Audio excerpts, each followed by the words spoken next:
amidst extraordinary circumstances. Normally, when I address the media, we hold a regular press conference. But now, due to the need for social distancing and the precautionary steps which we are required to take, all of us, I decided to address the media.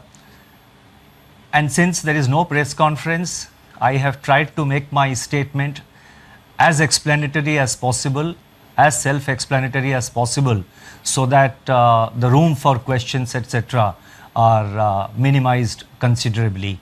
So therefore, the statement is a bit long. I request your patience, and I would also request you to please be patient till the end, because towards the concluding paragraphs, I have tried to give some forward guidance. In view of the COVID-19 pandemic, the Monetary Policy Committee decided to advance its meeting, which was originally scheduled on 31st March and 3rd April, and the announcement was due to be made on 3rd April. We decided to announce it to 24th, 26th and 27th.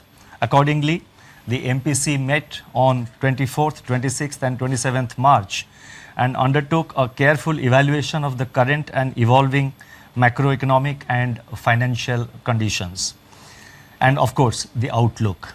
I wish to take this opportunity to express my sincere thanks to the MPC members for responding so quickly. I also wish to place on record my appreciation of all the staff and officers of RBI for their excellent cooperation in facilitating this. After extensive discussions, the MPC voted for a sizable reduction in the policy repo rate and for maintaining the accommodative stance of monetary policy as long as necessary to revive growth, mitigate the impact of COVID-19 while ensuring that inflation remains within the target. While there were some differences in the quantum of reduction, the MPC voted by a 4-2 majority, that is by a 4:2 majority, to reduce the policy repo rate by 75 basis points to 4.4%. I repeat, the rate cut decision is 75 basis points, and accordingly, the repo rate stands reduced from 5.15% to 4.4%. Simultaneously, the fixed rate reverse repo rate, which sets the floor of the liquidity adjustment facility, that is the LAF corridor, was reduced by 90 basis points. I repeat, 90 basis points to 4%, thus creating an asymmetrical corridor. The purpose of this measure relating to reverse repo is to make it relatively unattractive for banks to passively deposit funds with the Reserve Bank, and instead to use these funds for on-lending to the productive sectors of the economy. It may be recalled that during the month of March so far, the banks have been parking close to rupees 3 lakh crore on a daily average basis under the reverse repo, even as the growth of bank credit has been steadily slowing down. This decision and the advancement of the MPC has been warranted by the disruptive force of the coronavirus. It is intended to, 1, mitigate the negative effects of the virus, 2, to revive growth, and above all, number 3, to preserve financial stability. We are living through an extraordinary and unprecedented situation. Everything hinges on the depth of the COVID-19 outbreak, its spread and its duration. Clearly, a war effort has to be mounted and is being mounted to combat the virus, involving both conventional and unconventional measures in a continuously battle-ready mode. Life in the time of COVID-19 has been one of unprecedented loss and isolation.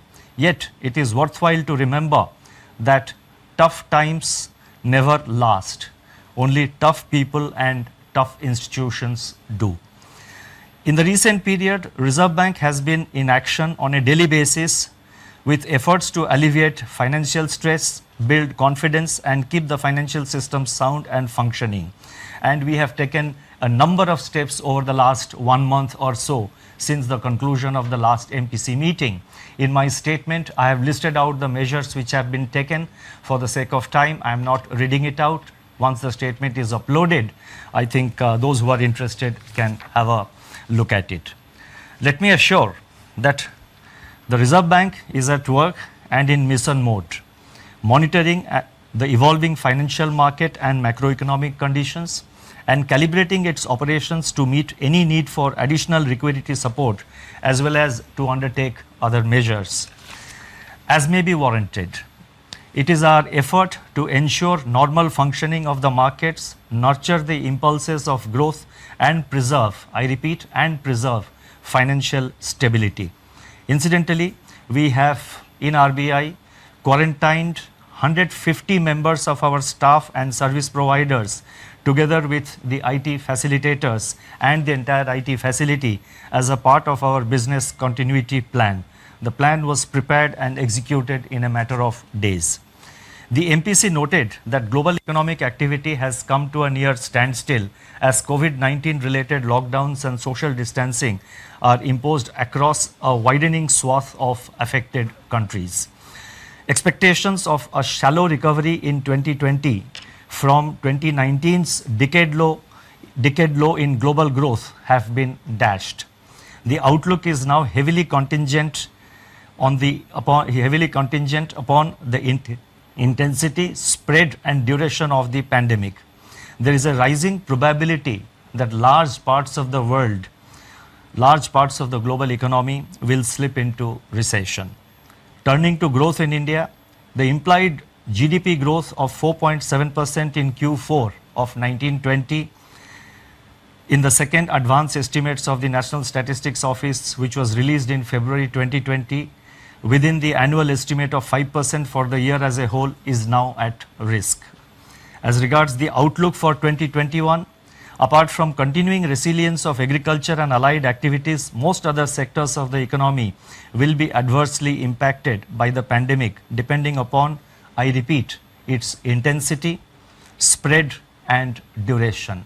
We have to recognize that the government has taken timely and appropriate measures to contain these three factors, that is to contain intensity, spread and duration. And let us all cooperate with the measures announced by the government to deal with the problem, to prevent the spread of coronavirus, to contain it and win this war.